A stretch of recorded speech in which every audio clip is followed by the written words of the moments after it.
दोस्तों, आज हम पढ़ने जा रहे हैं एक बहुत मजेदार poem the power of music, जिसे लिखा है सुकुमार रे ने। यह पोएम एक ऐसे इंसान के बारे में है जो गाना तो बहुत प्यार से गाता है, लेकिन उसकी आवाज इतनी तेज और बेसुरी है कि इंसान, जानवर, पेड़ पौधे, यहां तक कि आसमान भी परेशान हो जाता है। उसका नाम है भीष्मा लोचन शर्मा। अब पोएम का हर लाइन बहुत आसान तरीके से देखते हैं, एग्जाम्पल्स के साथ। When summer comes, we hear the hums. Bheeshma लोचन शर्मा। गर्मी आते ही भीष्म लोचन शर्मा की गुनगुनाहट हर तरफ सुनाई देने लगती है।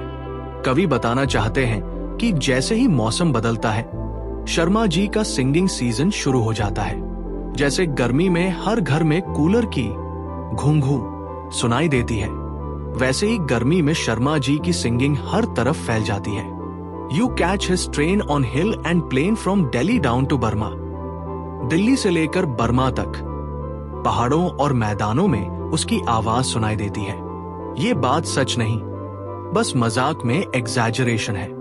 कवि कहना चाहते हैं कि शर्मा जी की आवाज इतनी तेज है कि जहां भी जाओ आपको वही सुनाई देगी, बिल्कुल जैसे किसी मोहल्ले में कोई लाउड स्पीकर चला दे और पूरा इलाका सुन ले।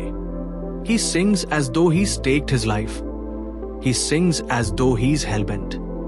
वह ऐसे गाता है जैसे उसने पूरी जान लगा दी हो और किसी भी हालत में गाना ही है। शर्मा जी सिंगिंग में पूरा जोर लगा देते हैं, चाहे सुर सही हो या गलत, उन्हें फर्क नहीं पड़ता। जैसे कुछ बच्चे बाथरूम में पूरी ताकत से गाते हैं क्योंकि उन्हें लगता है वे सुपरस्टार हैं। The people dazed retire amazed although they know it's well meant. लोग चक्कर खाकर पीछे हट जाते हैं, जबकि उन्हें पता है कि शर्मा जी का इरादा बुरा नहीं है। सब जानते हैं कि शर्मा जी जानबूझकर किसी को परेशान नहीं कर रहे, बस उनकी आवाज इतनी तेज और बेताल है कि सुनने वाले कंफ्यूज और परेशान हो जाते हैं। जैसे कोई दोस्त बहुत दिल से जोक बताए, लेकिन जोक फनी ना हो और सिर पकड़ना पड़े। They're trampled in the panic rout or languish pale and sickly. लोग घबरा कर भागते हैं, गिर जाते हैं और कमजोर जैसे पड़ जाते हैं। ये सिर्फ मजेदार एग्जैजरेशन है। पोइट दिखाते हैं कि लोग ऐसे भाग रहे हैं जैसे कोई बड़ा धमाका हो गया हो। And plead, my friend, we are near our end. Oh, stop your singing quickly. लोग कह रहे हैं, दोस्त प्लीज गाना बंद कर दो, हम मर जाएंगे। ये उनकी हेल्पलेसनेस दिखाता है, जैसे आप किसी क्लासमेट से बोलते हो, भाई डेस्क मत पीट, सिर दुख रहा है। The bullock carts are overturned and horses line the road side. बैलगाड़ियां उलट रही हैं और घोड़े सड़क किनारे डर कर खड़े हैं। ये फनी एग्जैजरेशन है। पोइट दिखाते हैं कि शर्मा जी का गाना सिर्फ इंसानों को नहीं, एनिमल्स को भी परेशान कर देता है। जैसे पटाखे की आवाज सुनकर डॉग्स डरकर पेड़ के नीचे छुप जाते हैं, but Bhishma Lochan unconcerned goes booming out his broad side. लेकिन शर्मा जी बेफिक्र होकर जोर जोर से गाते रहते हैं। उन्हें पता ही नहीं कि लोग परेशान हैं। वो अपनी ही दुनिया में खोकर गाना गाते जाते हैं, जैसे कोई हेडफोन पहनकर गाता है और पूरे घर को सिर्फ आहा सुनाई देता है। The wretched brutes resent the blare the are they hear it sounded. बेचारे जानवर आवाज सुनते ही दुखी और परेशान हो जाते हैं। उनके लिए ये आवाज किसी वार्निंग सायरन जैसी लगती है।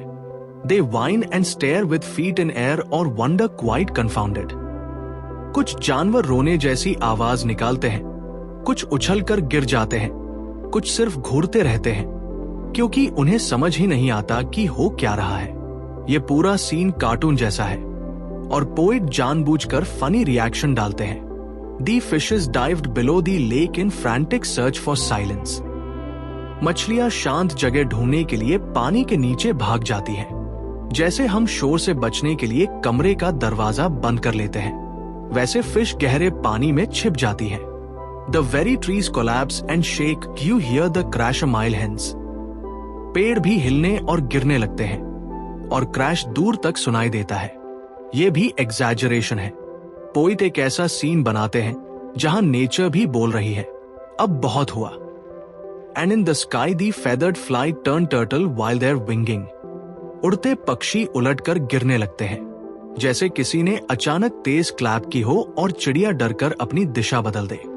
ये मजेदार और इमेजिनरी सीन है। Again we cry, we are going to die, oh won't you stop your singing. लोग फिर चिल्लाते हैं, हम मर जाएंगे, गाना बंद करो। ये रिपीटेड लाइन दिखाती है कि उनकी हालत बहुत खराब हो चुकी है। But Bhishma soared beyond our reach, how we plead and grumble. लेकिन शर्मा जी किसी की सुन ही नहीं रहे। वो अपनी सिंगिंग में इतने खोए हैं कि कोई रिक्वेस्ट नहीं सुनते। जैसे कोई मोबाइल में गेम खेल रहा हो और मम्मी 3 बार बुलाए, फिर भी उसे सुनाई न दे। The welkin weeps to hear his screech and mighty mansions tumble. आसमान उसकी चीख सुनकर दुखी हो जाता है और बड़े बड़े मकान गिरने लगते हैं। कवि यहाँ एक्सट्रीम एग्जैजरेशन करते हैं, मानो उसकी आवाज अर्थक्वेक जैसी हो। But now there comes a billy goat, a most sagacious fellow. तभी एक बहुत समझदार बकरा आता है। ये कहानी का हीरो है। वो समझ जाता है कि शर्मा जी को रोकना पड़ेगा। He downs his horns and charges straight, with Billo ENS blurring below. बकरा अपने सींग नीचे करके शर्मा जी की तरफ दौड़ता है और अपनी आवाज में मैं है करके जवाब देता है। यानी वह कह रहा है कि ये सब मैं संभालता हूं। The strains of song are tossed and whirled by blast of brutal violence. बकरे की जोरदार टक्कर से शर्मा जी का गाना इंस्टेंटली रुक जाता है, जैसे किसी ने माइक का स्विच अचानक बंद कर दिया हो। And Bheeshma Lochan grants the world the golden gift of silence. आखिरकार दुनिया को सबसे अच्छा गिफ्ट मिलता है, शांति। लोग, जानवर, पेड़ पौधे सब चैन की सांस लेते हैं। इस पोएम का मैसेज बहुत सिंपल और मजेदार है। कवि हमें ये दिखाना चाहते हैं कि कभी कभी एक इंसान की आदत बाकी सबके लिए बड़ी परेशानी बन सकती है। शर्मा जी की सिंगिंग सिर्फ लोगों को नहीं, जानवरों और नेचर को भी परेशान कर देती है, और यह सब एक हास्य शैली में दिखाया गया है। पोएम का असली उद्देश्य है एग्जैजरेशन के जरिए ह्यूमर क्रिएट करना और हमें यह महसूस कराना कि दुनिया में हर आवाज संगीत नहीं होती और कभी कभी शांति ही दुनिया का सबसे बड़ा उपहार होती है। Thanks for watching. Like, share and subscribe to Project with me for more simple and helpful study videos.